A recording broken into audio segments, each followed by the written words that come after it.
I'm going to start. The third case of Mr. Daniel Musyoka's death.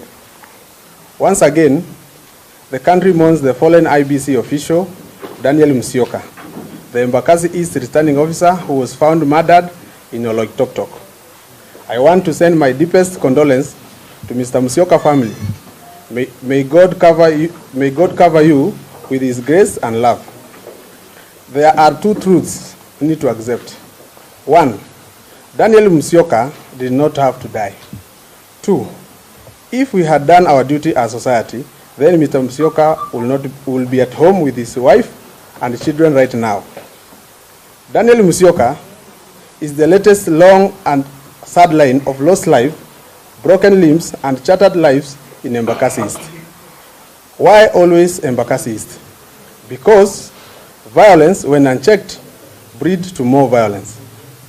Before Mr. Musyoka, Mr. Stephen Mukabana was shot dead in 2016 for aspiring to become a member of parliament.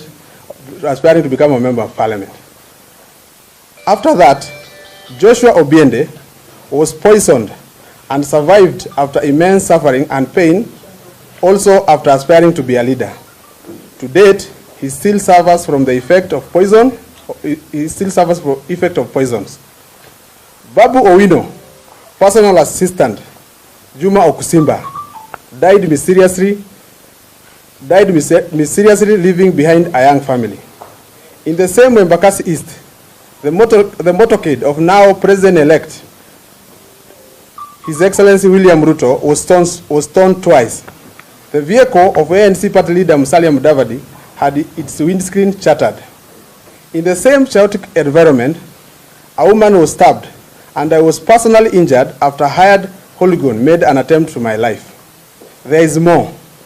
Michael Gitonga, a candidate for MCA Utawala Ward, died under mysterious circumstances that has been termed as an accident. In all these cases, no perpetrator has been brought to book, no arrest has been made, which is puzzling because one can put two to two together. We must address the lapse that preceded the disappearance of Daniel Musyoka. Mr. Musyoka did not have security that he was entitled to. If we had a bodyguard, he would have been with him at all times and possibly saved his life. If the OCS and OPCPD had assigned Mr. Musyoka a bodyguard as required, I challenge them to give the media the name of the bodyguards. The OCS and OPCPD Embakasi allowed criminals to access Embakasi Tallying Center at East Africa Aviation School against the law. To provide a conducive environment for the IEBC official, only accredited agents were to be allowed to access the Tallying Center, and the names of these agents were available at the IEBC Agent Attendance Register daily. At one point, the Deputy RO noticed the presence of intruders and tried to eject them from the Tallying Center. However, Babu Owino stopped the RO. Babu Owino had entered the Tallying Center accompanied by a battalion of unsuspicious individuals. Once inside, Babu Owino went ahead to pressure the RO, the late Mr. Musyoka, to doctor the result, a demand Mr. Musyoka rejected. In a grave fear for his well-being, Mr. Musyoka never left the Tallying Center during the electoral process. He even slept there because of hooligans who followed him at every turn. Babu Owino and his team camped at the Tallying Center in two cars. Babu Owino official car, which was full of gun and machete, and a small car, Fielder, which was also full gun. The Fielder car is the one that was monitoring Mr. Musyoka movements. At the fateful day, Mr. Musyoka arrived at EAC Tallying Center as usual. At around 9:30 a.m., Mr. Musyoka noticed something unusual and asked to take a short break to make a call. That was the last time he was seen leaving the Tallying Center.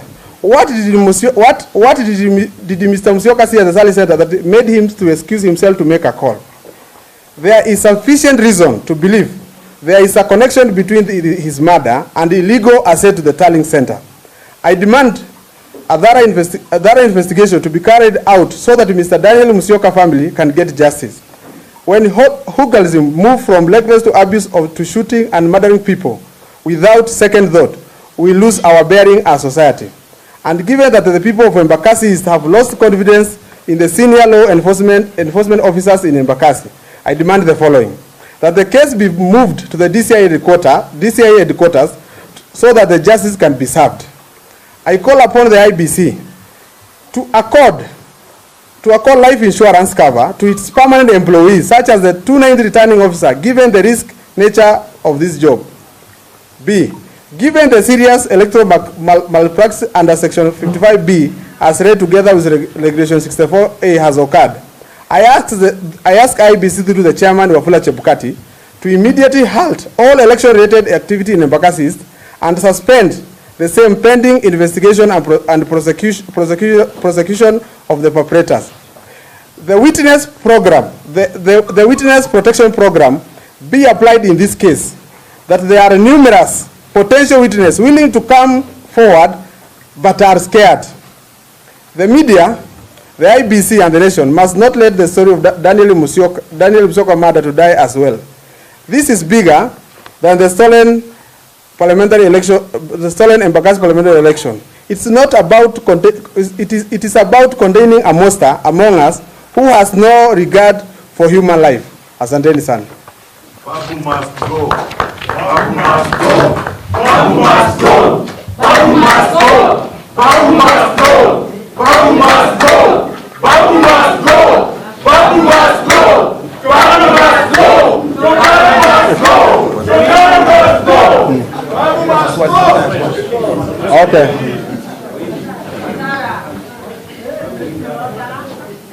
Anyone who has a question? Yes, Ben Krui. I have a question. Have you made these allegations to the police?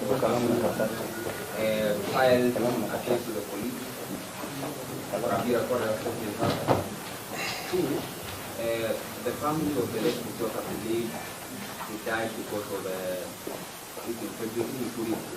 Yes.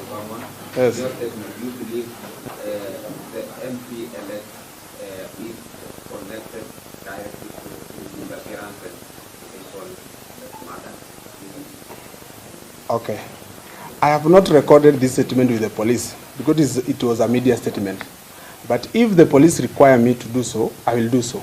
And the reason why I came public is because the Embakasi police people, led by the OSPD, if they acted and they protected Mr. Musyoka could be alive. That's why I'm requesting this case be taken to CID headquarters. Because there are so many people willing to talk, but they are scared. Number two, Mr. Musyoka, all the candidates, including my friend here, Mr. Omwenga, he was a candidate for parliamentary seat. Mr. Musyoka was a straightforward man. He's a man you cannot compromise. But I believe he was killed because Mr. Musyoka had noticed a lot of allegations from the POs from the polling station. And he had told them, actually there in the tallying center, that most of them belonged to jail because of what they had done. So Mr. Musyoka was specifically killed because of the election, nothing else. Okay, my name is Babu from K24. I've heard you mention about Babu Owino's official car and Africa. I don't know, do you have the number of plates of those cars? Then another question. Have you raised the issue of the rigging allegations within the IEBC? You don't know the leaking allegation. If I had to follow, if there is a leaking allegation, there is a channel that I'm supposed to follow. I'm supposed to file a petition within 28 days. If I'll file, that is another channel. But what we are dealing with it today is at the matter at hand of Daniel Musyoka. Okay? Na mimi nataka kuambia ile mambo imefanyika Embakasi East. Haijaanza leo, ilianza 2016. Hii mambo yote nimesoma hapa.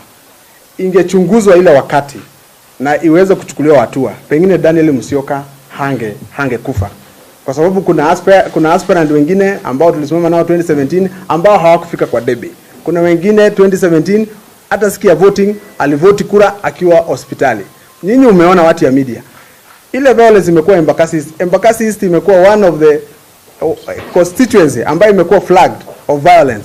Deputy President, now President elect, alipigwa mawe mara 2 kule Jakaranda. Na hata mimi mwenyewe nilipigwa mawe, na kuna mama baka alichomwa kisu. Na hata wale vijana ambao walifanya hiyo kazi na wanajulikana hawajeshikwa na walikuwa tallying center. Walikuwa tallying center.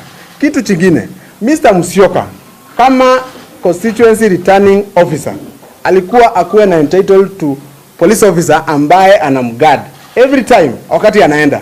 Mr. Musyoka, I can confirm hapa leo, mkitoka hapa muende mpate OCS mama ako hapo Embakasi, aseme ni officer mgani aliasainia Musyoka wakiwa na OSPD wa kumchunga akijua Musyoka anaenda hapa, anaenda hapa, anaenda hapa. Mr. Musyoka hakuwa na bodyguard. Na mimi na suspect polisi wa OSPD na OCS wanajua mahali Mr. Musyoka, who kidnapped Mr. Musyoka, na eventually he died because hata ukiangalia familia yake ilisema Mr. Musyoka nimerudia hapa. Mr. Musyoka mimi nimekuwa candidate. Na ile mara mimi nimeongea tarehe 9 tukipisikia election niliongea na Musyoka kwa sababu nilipiga kura asubuhi. Nikamwambia shida yenye mimi naona, akaniambia Murithi uko sawa, nikamwambia niko sawa. Mr. Musyoka hakuwa na entertainer hata aspirant sisi kuingia kwa ofisi yake, na wako hapa they can confirm. Ofisi yake ile ya aviation, mimi mwenyewe I was a lead candidate, lakini mimi sijaingia kwa ofisi yake kwa sababu hakuwa nakubali mambo ya shortcut. Na wakati ile kura zimeanza za tallying za Embakasi, Mr. Musyoka was very firm.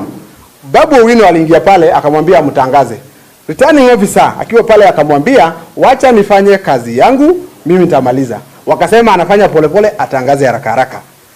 Returning officer, wale POs ambao sasa hiyo kama ni mimi nitapeleka petition, POs wengi ambao walifanya hii election walifungia makaratasi ya zile zilizoitwa 34B kwa mabox, na returning officer alikuwa ameziweka kando na akasema hiyo mapio wanastahili kwenda jela, ama PO wenye walikuwa fanya hiyo kazi.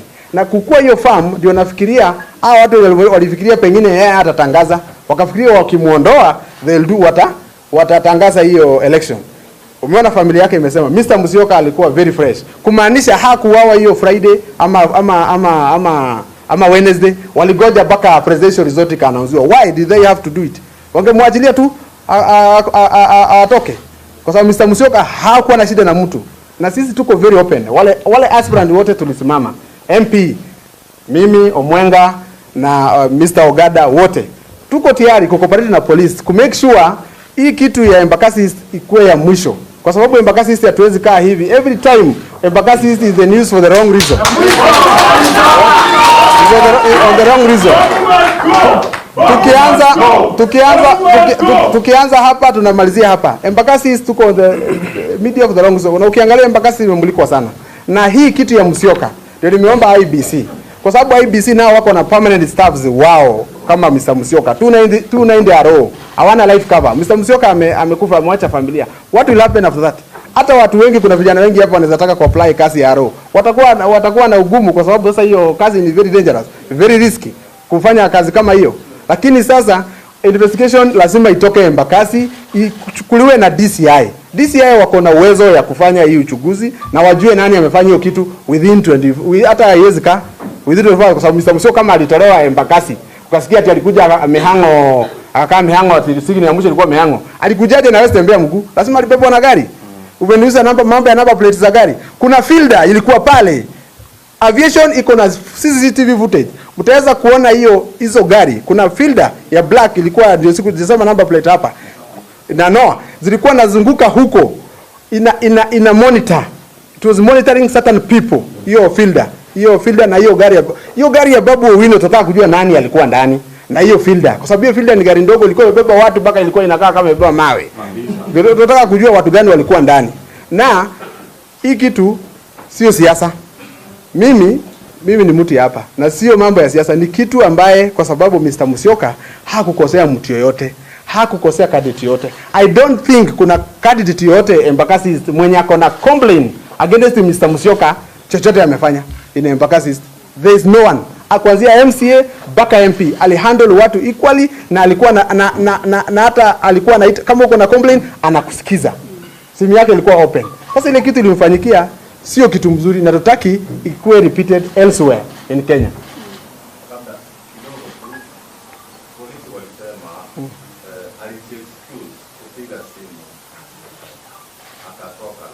akatoka nje ya aswa. Wewe unaona alichukuliwa wapi? Hiyo simu Mr. Musyoka alipigiwa, lazima polisi wachunguze sana. Kwa sababu wewe usipigiwe tu simu, unatoka, alafu unatoka mguu unaenda mahali. Lazima kuna mtu alimuita. Na hiyo polisi kwa sababu wanafanya investigation, mimi si investigator.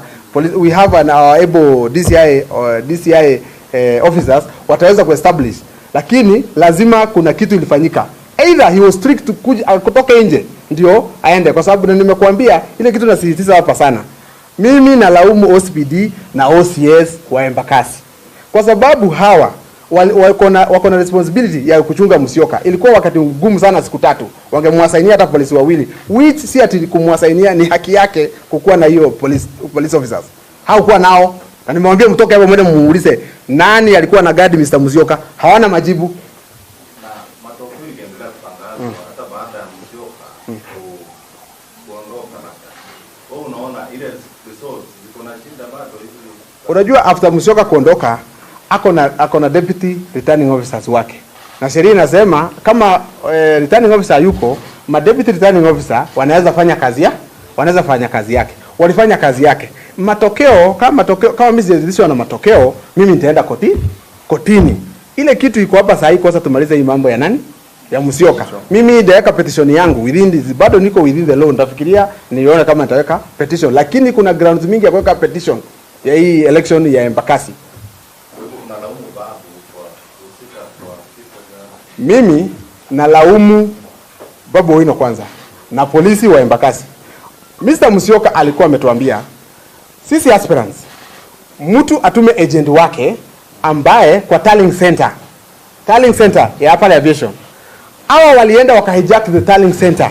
Na nimesema hapa kwa my statement, the deputy returning officer mmoja wa Mr. Musyoka alinotice kuna suspicious people walikuwa wamekaa hapo tallying center.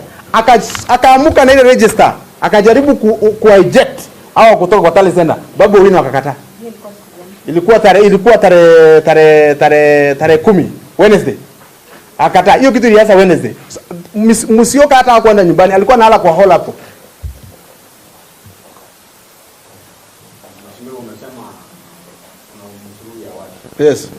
Yes. Ile span nimesema ni kutoka 2016. Mimi nilianza kusimama kiti ya mjumbe 2017. 2017 nikikuwa natafuta tikiti ya Jubilee, kulikuwa na aspirant anaitwa Mukabana, alikuwa anatafuta tikiti ya ODM. Mukabana aliuawa hapa Mihango. Kesi yake mpaka leo iliisha hivyo. Kuna candidate mwingine anaitwa Obiende, alikuwa anasoma na ANC. Mimi nilikuwa tunasoma candidate na yeye. Obiende hakupiga kura. He was poisoned na akapigwa na shoka Soweto. Mpaka leo Obiende amekuwa kama wasimu mpaka leo. Embakasi sisi imekuwa na mambo ya violence kutoka hiyo wakati. Na hiyo wakati unakuta hata sasa tunaongea na nyinyi. Ndio mimi nakwambia police station ya Embakasi. Kuna vijana wako jela saa hizi ambao wastahili kuwa jela kwa sababu ya siasa. Wako industrial area, wamewekewa attempted murder, sijui robbery with violence, hata kuna vijana wengine nimeona hapo wamewekwa robbery with violence na Babu Owino. Kwa sababu yeye anafikiria kukitumia kama polisi ya Embakasi anaweza fanya kitu. Ndio mimi nasema DCI kwanza, kama Mr. Musyoka kuna watu watakapelekwa kotini, asiwache OCPD wa Embakasi na OCS. Hao wa kwanza wasiwachwe kwa sababu hawa ndio the breed ya hii kitu. Baka hiyo siku ya election walikuwa wamepatia Babu Owino na uzio wengine maaskari walikuwa tembea nao kwa Noa. Wanapatia kufanya kazi gani? Hao wawili kwanza waseme wasidanganyane, waanze kufunika, waseme Musyoka bodyguard walikuwa chunga Musyoka ni nani? Kwanza tuanzie hapo. Swali lingine? I have my